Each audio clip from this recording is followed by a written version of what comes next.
الله وبركاته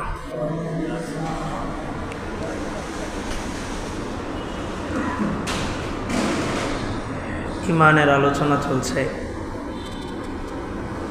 ইমানের ব্যাপারে মেশকাতের শুরুতে বুখারী মুসলিম অধিকাংশ হাদিসের কিতাবের শুরুতেই একটা প্রসিদ্ধ হাদিস মুহাদ্দিসিনে কেরাম টানছেন। সে হাদিসটা হলো সালাসুম মান কুন্না ফিহি ওয়াজাদা বিহিন্না হালাওয়াতাল ঈমান। তিনটা জিনিস, তিনটা বৈশিষ্ট্য যার মধ্যে থাকবে সে ঈমানের স্বাদ পাবে।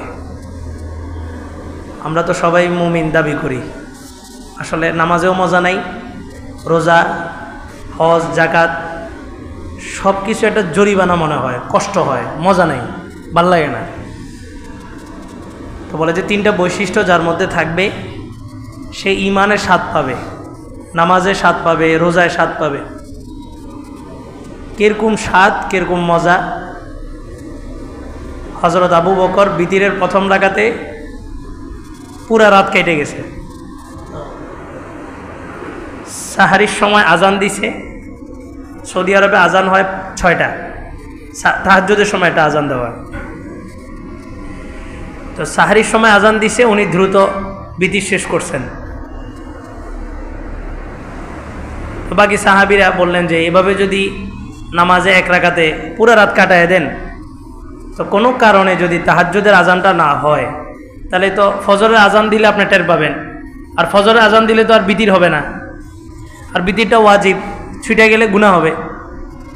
তো বলে যে কি করব, বিতিরের প্রথম রাকাতে দাঁড়াইছি আর জান্নাত খুলে গেছে, পুরা জান্নাত ঘুরছি, নামাজে দাঁড়ায় গেছে, জান্নাত ঘুরছে। আমরাও তো নামাজে দাঁড়াই, আমরা নামাজে দাঁড়ায় দোকানের হিসাব করি, বাড়ির হিসাব করি, মানে অন্যদের কথা না, আমি আমার কথাই বলতেছি। অনেক কিছু মনে থাকে না, নামাজে দাঁড়াইলে সব মনে আসে, কোথায় কি হয়েছে না হয়েছে, কাকে কি বলছিলাম, কারে টাকা দিছিলাম, কার কাছে টাকা নিছিলাম, এমনি মনে নেই। নামাজে দাঁড়াইলে এগুলো সব মনে হয়। তো সাহাবীরা নামাজে জান্নাতের বাগানে ঢুকে গেছেন, আর আমরা নামাজের ভিতরে ওই কনস্ট্রাকশনের কাজ চললে ওখানে চলে যাই, কখনো পার্কে চলে গেছি, কখনো খেলার মাঠে গেছি গা। তো আসলে ওনাদের নামাজ আর আমাদের নামাজের মধ্যে পার্থক্য কোথায়? বলে যে ওনাদের মধ্যে তিনটা বৈশিষ্ট্য ছিল, আমাদের মধ্যে এই তিনটা বৈশিষ্ট্য নাই। হাদিসে রাসূল বলেন সালাসুম মান কুন্না ফিহি ওয়াজাদা বিহিন্না হালাওয়াতাল ঈমান। তিন বৈশিষ্ট্য যার মধ্যে থাকবে সেই ইসলামের, ঈমানের, দ্বীনের মজা পাবে। এক নাম্বার, আল্লাহ এবং আল্লাহর রাসূল তার কাছে পৃথিবীর মিম্মা সেওয়াহুমা, পৃথিবীর সব বস্তুর চাইতে সবচাইতে বেশি পছন্দের হইতে হবে আল্লাহ এবং আল্লাহর রাসূল।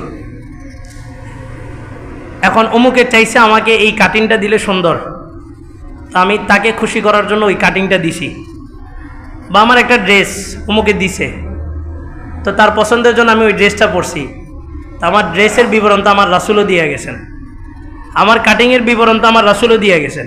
যদি রাসূলের ভালোবাসাটা বেশি থাকতো তো ওই কাটিংটা আমি দিতে পারতাম না। আমার মূল উদ্দেশ্যই থাকতো যে আল্লাহ এবং আল্লাহ রাসূলের মহাব্বত। রাসূল মেরাজে রওনা দিছেন, এক জায়গায় নামাইছেন জিবরাইল, নামায় বললেন যে 2 রাকাত নামাজ পড়েন। 2 রাকাত নামাজ পড়ছে, পরে বলে যে বোরাকে উঠেন, ওইটা রওনা দিছে। তো বলে যে জিবরাইল এটা কোন জায়গা, এখানে নামলাম, এরকম একটা সুগন্ধি, এমন সুগন্ধি পৃথিবীর কোথাও পাই নেই, আর এটা কোন জায়গায় যেখানে আমার নামায় নামাজ পড়াইলা? তো বলে যে এটা হচ্ছে মাস্তার কবর। মাস্তাকে, মাস্তা হচ্ছে ফেরাউনের দাসী, বাদী, চিরুনি করতেছিল। মুস্তুন মানে হচ্ছে চিরুনি, আর মাস্তাকে মাস্তা বলা হয়তো সে চিরুনি করতো, কাঙ্গি মানুষ, ওই ফেরাউনের যারা ইয়া ছিল উজির, ওদের চুল আশ্রয় দিত, এই জন্য তাকে মাস্তা বলা হয়তো। তো চিরুনি পড়ে গেছে, সে বিসমিল্লাহ বলে চিরুনি উঠাইছে। তো বললো যে তুমি কার নাম নিছ? তো বলে যে আমি আল্লাহর নাম নিছি, যিনি আমার রব, তোমার রব, পুরা সৃষ্টি জগতের রব। তারপর নির্যাতনের মুখে সে কি করছে? শাহাদাত বরণ করছে। তো তার কবর থেকে তৎকালীন সময় না, ঐতিহাসিকবিদরা লিখছেন এখনো পর্যন্ত তার কবর থেকে মেশকা আম্বরের সুগন্ধি বের হয়। তা আল্লাহ, আল্লাহর রাসূল সব কিছুর ঊর্ধ্বে যখন আসবে তখন আপনি ঈমানের মজা পাবেন, নামাজের মজা পাবেন, রোজা, হজ, যাকাত সব ইবাদতের মধ্যে মজা পাবেন। আল্লাহ তাআলা কথাগুলোর উপর আমল করার তৌফিক দান করুন।